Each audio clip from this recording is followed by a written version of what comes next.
Tamuka sema. Tamuka siko kwacho. Tamuka. Nasi chakadi chanduchi. Aiwa chando ndicho chamuko. Zvembadai kumukakaringana. Aiwa tamuka karisho. Aya. Ndikumbira kumboita mwini nemi zvishoma. Kwakanaka mai. Aiwa kwakanaka. Aiwa. Nenyaya chichemo changu zvokwadi kwacho. Chiko chichemo cha. Kubva zvamaronja panapa ka. Ini haisi mhosva kuti ndakakupa imba handiti. Haisi mhosva. Dzimba ndakavakisa. Icho kwadi. Ndakakubetserai. Ndokuchengetana zvamai. Asi zvokwadi ka. Ini handisi kufara. Handiti?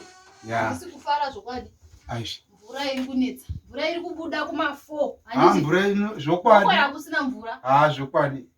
Mvura iri kunetsa. Ndoda kubvunza kuti munodla mudliro ikona ingwasha. Zvadii? Ndimi munopedza dhiramu remvura nekutoilet panapa zuva nezuva. 4 munenge matotanga kuenda kutoilet. Munokwera ngodai madzokera kutoilet. Madira mvura. Kudai madzokera.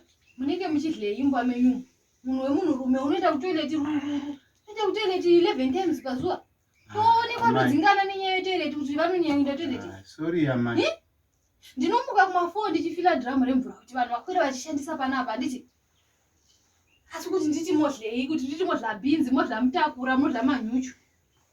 Zvii zvamunodla zvokuti 4 ndinokuhwaime matotanga mava mutoilet. Muchiita hora dzenyu murimo munhu wemunhu rume unoita mahlakada akadero uri mutoilet.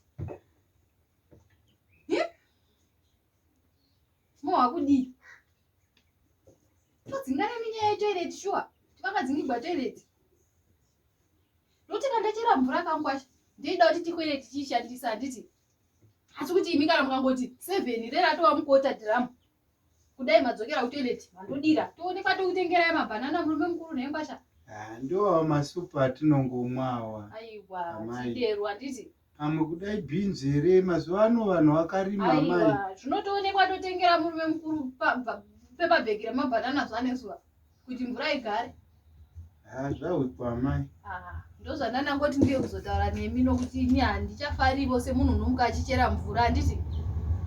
Zvisingachandinakidzi.